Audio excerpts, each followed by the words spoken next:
Yo, what up, world? You're now tuned in to another episode of the B-Side Interviews. I'm your host, Slick Young. The co-hosts, all the co-hosts are out today. This year has been crazy, so we're gonna start off this year in a good way. I got a special guest. This guest I got today, I'm actually excited about. I'm gonna tell you why I'm excited before I introduce who the guest is. I'm a big fan. When I say a huge fan, I'm a big fan, and if we all were around in the early mid 2000s making the band scene, we know who we're talking about, man. No, he's not a part of Day 26, but I love him just as much. Without further ado, Mr. Donnie Klang, what up, man? Yes, sir. What's up, Slick? How's it going? I'm really good. You know what I mean? I was excited about this interview because it's a lot of things, I want to know personally, but I'm pretty sure a lot of fans, you probably get a lot of fan messages and a lot of people just asking you questions about where have you been since making the band? What have you done? You know what I mean?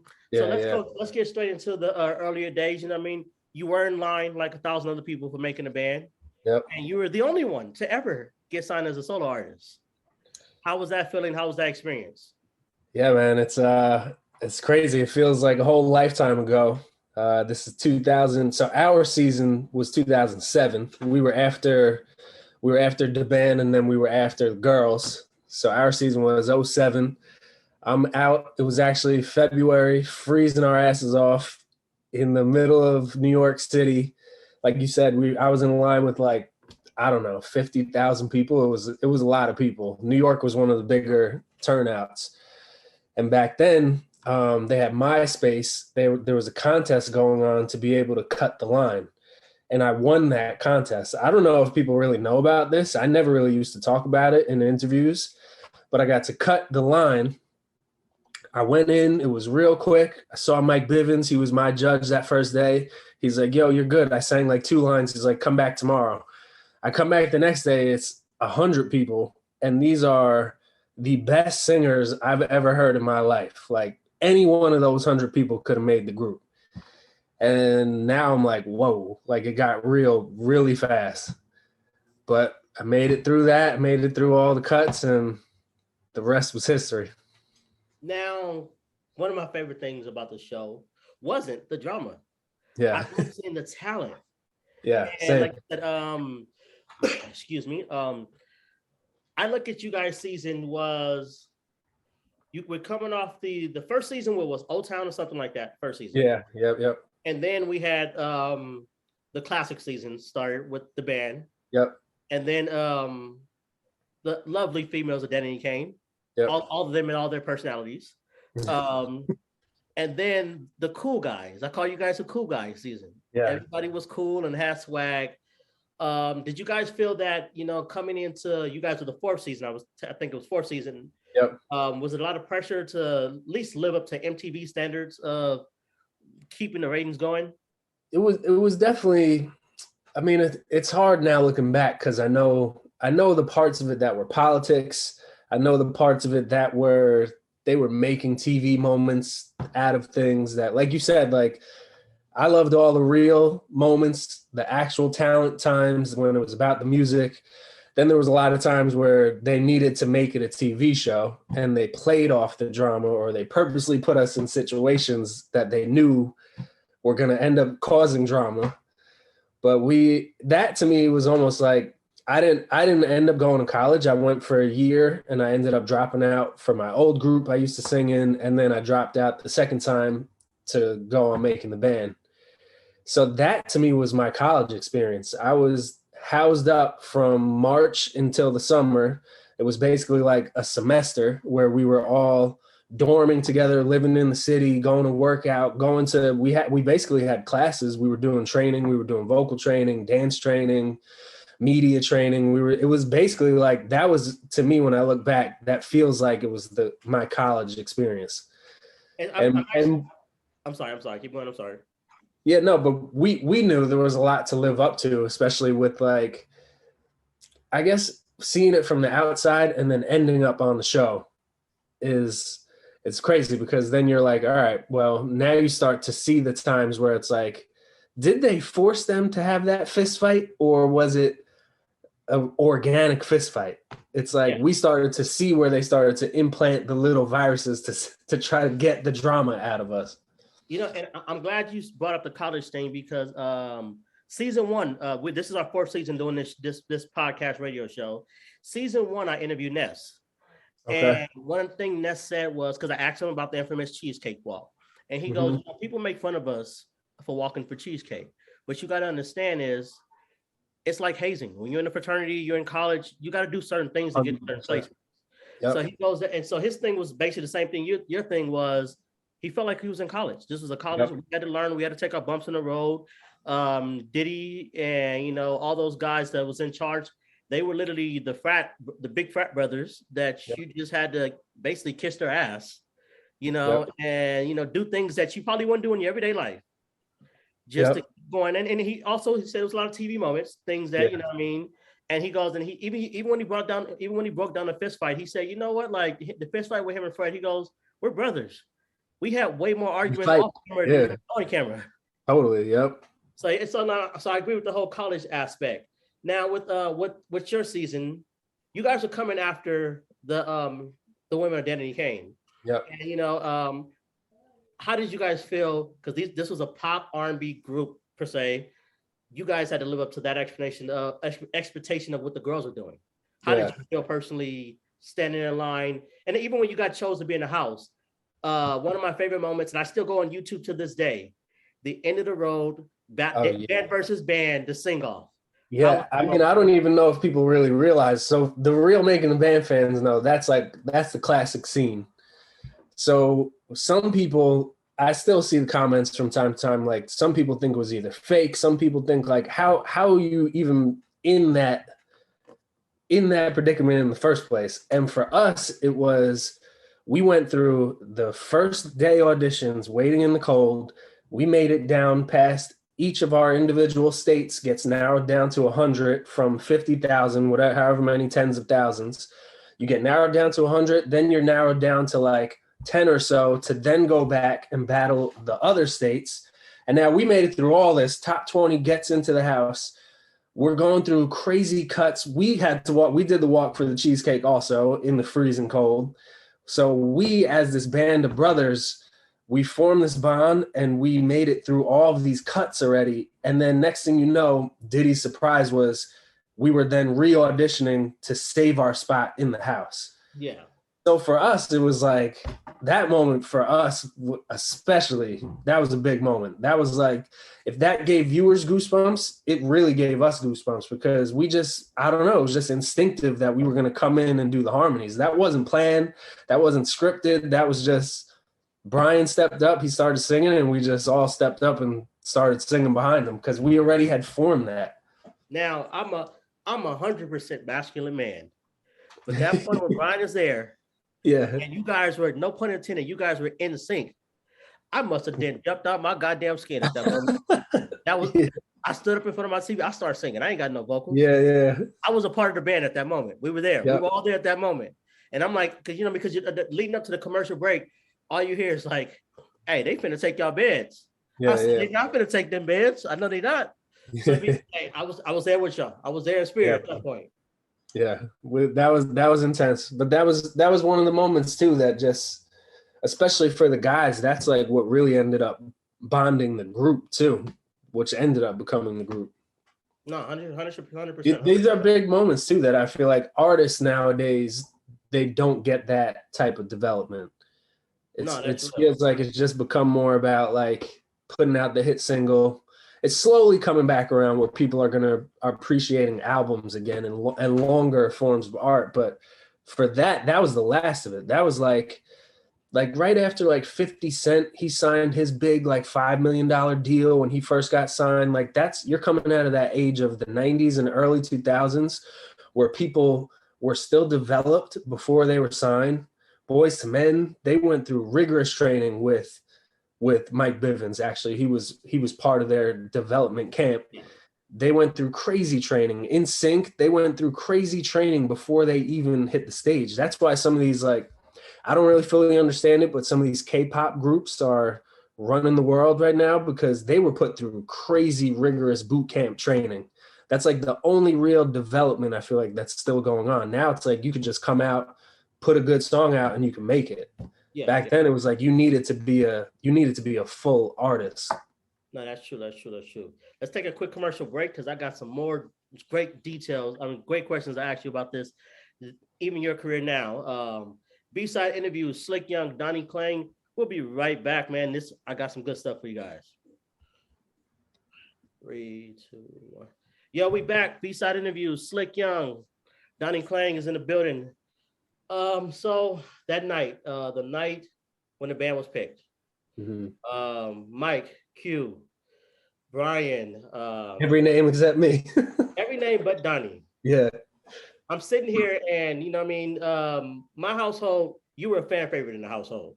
That's awesome. So, and it's like for us, I'm thinking, and my stepdad was actually thinking, like, man, they just need to go on ahead and they just need to go ahead and pick the white boy. Let's pick the white boy. Let's just get the white boy on there.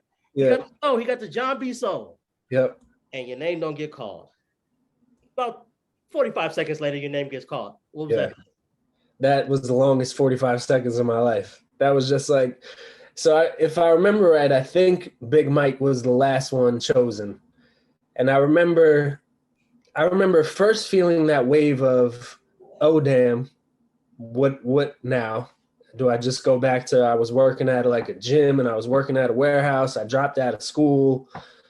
I lost my scholarship because I dropped out of school. They wrote this long letter to me about this is why you're losing your scholarship. So I owed all that money.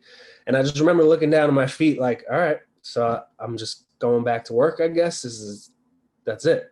And then I remember the wave of like feeling happy for Big Mike, because if anybody remembers, he really had to put in extra work. He went into that season unhealthy. He was at an unhealthy weight, and he put in crazy work to lose all the weight, learn all the dance moves everybody was doing, on top of all the singing cuts and everything like that. So the fact that he was the last one, that's what gave me a little bit of relief. And then next thing you know, it's like a whirlwind, and Diddy's like, Donnie, you got a solo deal. And I didn't even really hear him, but then somebody like came behind me and picked me up. I'm like, what? I don't even remember. It was crazy. Now, let's get into that. This is what I want to say, and you don't have to say it. I'm going to say it for you. Mm-hmm. A lot of the music I heard on Last Train to Paris, a lot of the today's popish, R&B-ish, funky sweat, and funky sexy songs, Bruno Mars's, that was kind of your swag first. Yeah. How do you feel about that? Yeah, I mean, it was so on the business end, I'm a 21-year-old kid going into that whole situation, and I was afraid to ruffle any feathers. This is my dream since I'm a little kid. Growing up, cassette tapes, Michael Jackson, Boyz II Men, Jodeci, like this was my dream. I had the little karaoke machines, my first Sony with the microphone, like this is my dream. And now here I was with a record deal, and I was afraid to really ruffle any feathers. I was just like, all right, whatever it is, tell me what to do. I'll do it. Like I'll just, whatever I got to do to make it happen. And I was trying to trust the people around me, and the people around me I was basically appointed a manager who was really just under in Puff's pocket. He was a great manager. I had a great relationship with him. We had a great working relationship, but then it came time sometimes where I wanted to fight for certain things, and I was trying to use my management team to fight for those things, like songs that I felt like should have been the first single or should have been pushed more, or telling them not to rely on marketing from MTV, because I saw it firsthand. When our seasons were on TV, we were selling out shows. When our seasons were off TV, there was 50% of the people showing up to the shows. It was out of sight, out of mind, and the label was trying to rely on MTV, and then MTV was trying to rely on the PR from the label, and there was just so much business mistakes that were made that I didn't really have the right team in place to fight for me. It really should have been a team that just really had no control from Diddy, no ties to Diddy, no connections in the house, where I could have just had a team that would have helped work with Diddy to fight for the things that, for me as an artist, that I wanted to fight for. No, 100% agree with that. Give me 1 second to fix this lighting. Yep.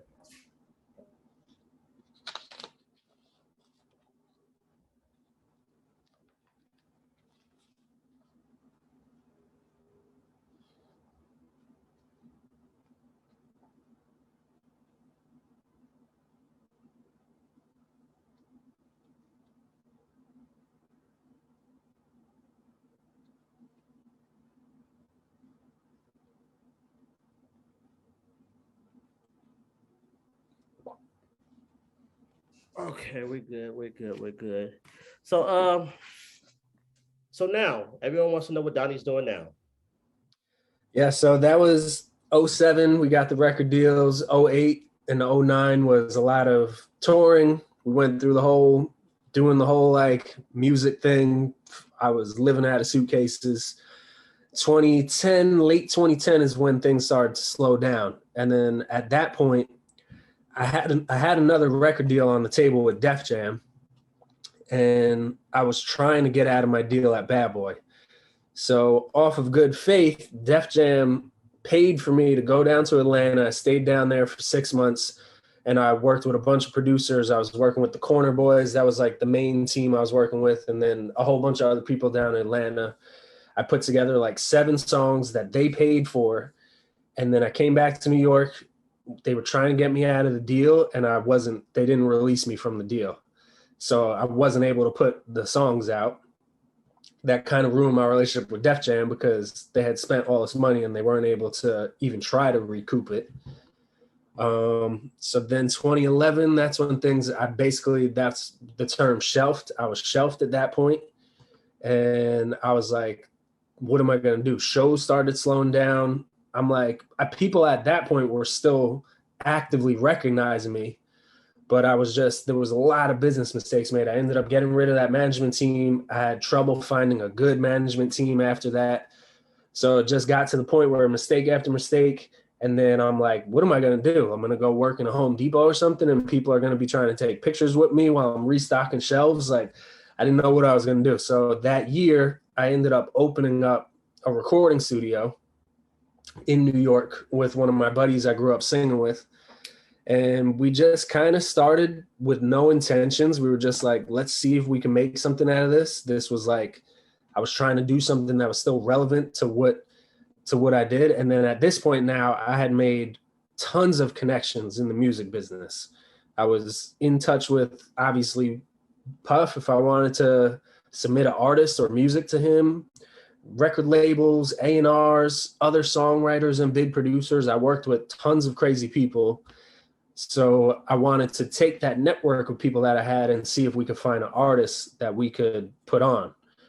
So that was our first intention with the studio. Little did we know it was going to grow into actual business.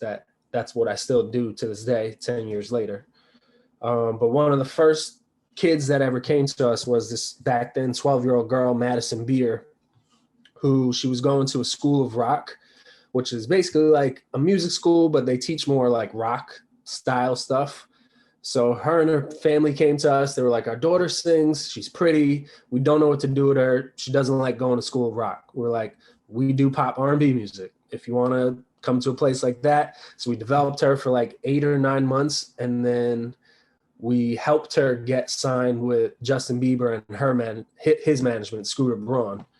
And that was like one of the first pieces. Justin Bieber then at that time was like tweeting and sharing and promoting all her videos, which we made for her, which had our studio logo. It had our studio in the background, and it was basically like free commercials from Justin Bieber.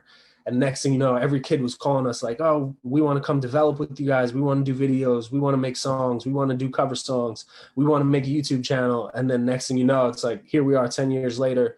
We grew to a bigger space. We're developing artists. We have a working relationship with The Voice, American Idol, a bunch of these shows to help singers get onto those shows. We work with like the top casting directors and producers of those shows. And then we've helped a couple of artists along the years to get actual record deals too. So it's like, it's still been so fulfilling.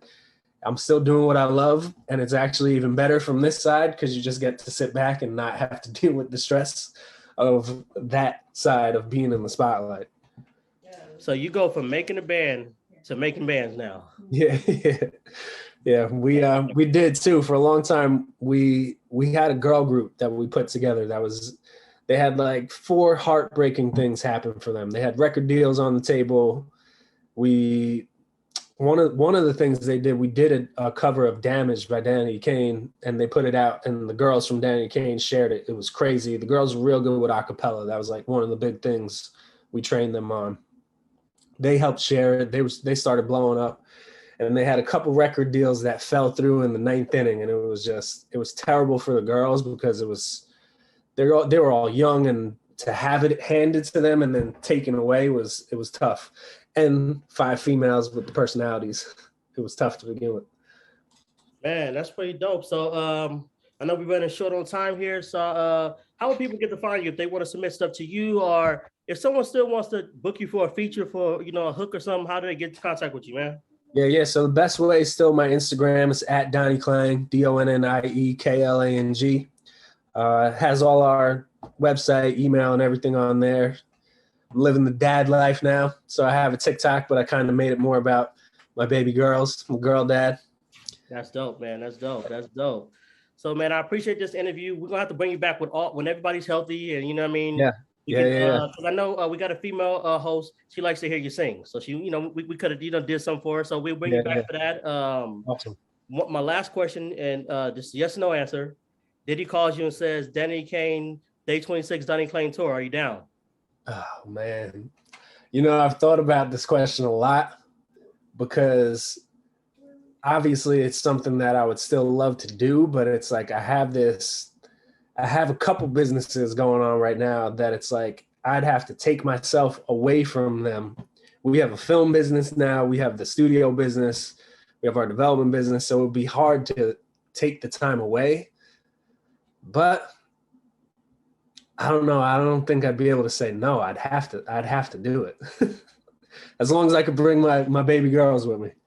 That's dope, man. So on behalf of the B-Side Interviews, Corner 10 Production, Designer Apparel, Achieve Business Solutions, man, I really appreciate this interview. Like I said, let's get everybody back in a couple months, and let's go and do this interview real big, and have fun with it. I'll see if we can get one or more of the dudes from Day 26 too. 100%, man. I'll hit you. I'll follow you on Instagram.